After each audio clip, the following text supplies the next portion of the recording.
you watch me prepare and cook my meal, I'm going to teach, and the title is Did We Misunderstand? And we're coming from Mark chapter 15, Acts chapter 10, and Galatians chapter 2. So let's go to Matthew chapter 15, verses 2 through 11. Why is it that your Talmudim break the traditions of the elder? They don't wash their hands before they eat. He answered, Indeed, why do you break the command of God by your tradition? For God said, Honor your father and mother, and anyone who curses his father or mother must be put to death. But you say, if anyone says to his father or mother, I have promised to give to God what I might have used to help you, then he is rid of his duty to honor his father or mother. Thus, by your tradition, you make null and void the word of God. You hypocrites! Yeshayahu, Isaiah, was right when he prophesied about you. These people honor me with their lips, but their hearts are far from me. Their worship of me is useless, because they teach man-made rules as if they were doctrines. Then he called the crowd to him and said, Listen and understand this. What makes a person unclean is not what goes into his mouth, rather what comes out of his mouth, that is what makes him unclean. 2 points I want to make here. Number one, the Pharisees were talking about washing hands. And this is what Yeshua was responding to. So I went in and I found out that back in that time, I don't know if it's thought of like this now today or not, but back then they had a ritual they ritually washed their hands, not just wash to keep it clean, but they ritually washed their hands because they thought if they touched certain things, it would defile them. So if they thought that thing would defile them, they would believe that if they touched that thing and then ate without washing their hands, they would be defiled. And that's what it was talking about. It wasn't talking about eating at all. Okay, there's that one. Now let's go to Acts chapter 10, verses 9 through 20. The next day, about noon, while they were still on their way and approaching the city, Kepha went up into the roof of the house to pray. He began to feel hungry and wanted something to eat, but while they were preparing the meal, he fell into a trance, in which he saw heaven opened, and something that looked like a large sheet being lowered to the ground by its four corners. In it were all kinds of four-footed animals, crawling creatures, and wild birds. Then a voice came to him, Get up, Kepha, slaughter and eat. But Kepha said, No, sir, absolutely not. I have never eaten food that was unclean or tripe. The voice spoke to him a second time. Stop treating as unclean what God has made clean. This happened 3 times, and then the sheet was immediately taken back up into heaven. Kepha was still puzzling over the meaning of the vision he had seen.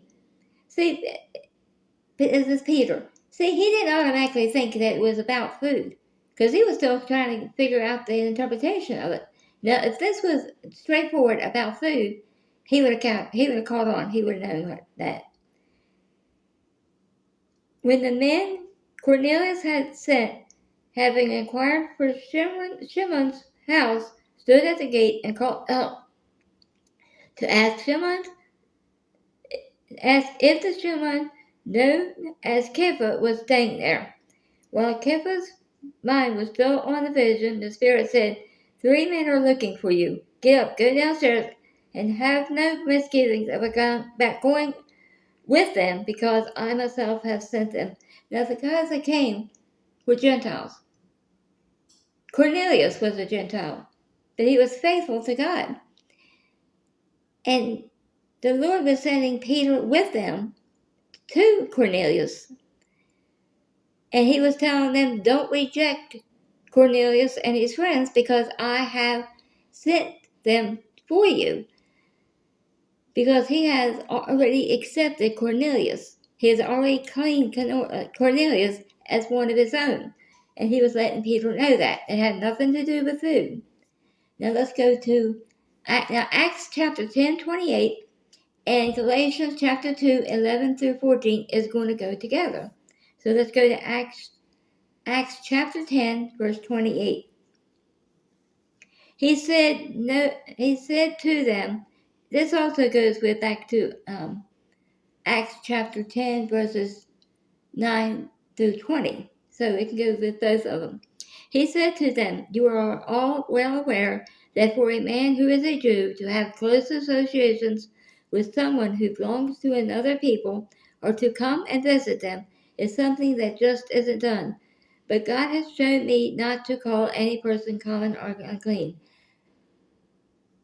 Back then, they did not believe in sitting with the Gentiles or associating with them. Now let's go to Galatians chapter 2, verses 11 through 14. And then I'll explain this one to you. Furthermore, when Kepha came to Antioch, he opposed him publicly, because he was clearly in the wrong. For prior to the arrival of certain people from the community headed by Yaakov, he had been eating with the Gentile believers. Notice it didn't say he was eating what the Gentile believers were eating. It says he was eating with them. You can sit and eat with someone and still stick to your diet, whether it's kosher or like me, pescatarian, or vegan or vegetarian.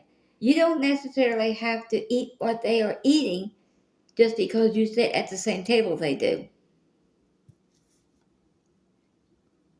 But when they came, he withdrew and separated himself because he was afraid of the faction who favored circumcising Gentile believers. And the other Jewish believers became hypocrites along with him, so that even Barnabas was led astray by their hypocrisy. But when I saw that they were not walking a straight path, keeping in line with the truth of the good news, I said to Kepha, right in front of everyone, if you are a Jew, live like a Gentile and not like a Jew. Why are you forcing the Gentiles to live like Jews? I looked, I couldn't find anywhere where it says that the Gentiles, and except for the Old Testament, where the Egyptians wouldn't sit with anyone else, with the Jews.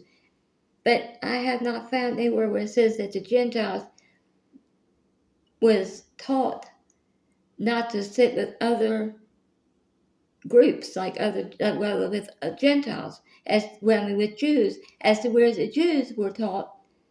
I guess I don't know if it's just certain sects or what were taught not to sit with Gentiles. And that may have been why some of the Jews were trying to get the Gentiles to circumcise so they could feel more like they were sitting with somebody that was similar to being Jew, so they felt like it was okay for them to do that. But what Paul was getting on to Peter about wasn't what he was eating, or what he was trying to hide what he was eating. He was getting on to him because he was sitting with the Gentiles, which was frowned upon by the Jewish community. And when the Jewish community came around, he moved because he got embarrassed. And Paul was telling him, no, that's not right.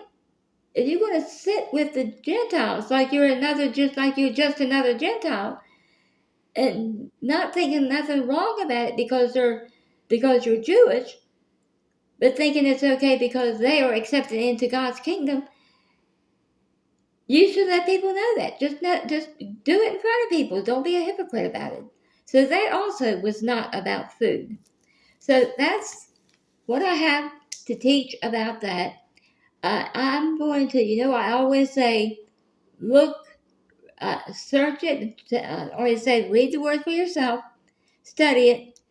A lot of times, some things like now, like traditions back then, it would do good to research it on Google or any other place you have to look up for things, and research it and find the traditions of what was going on back then.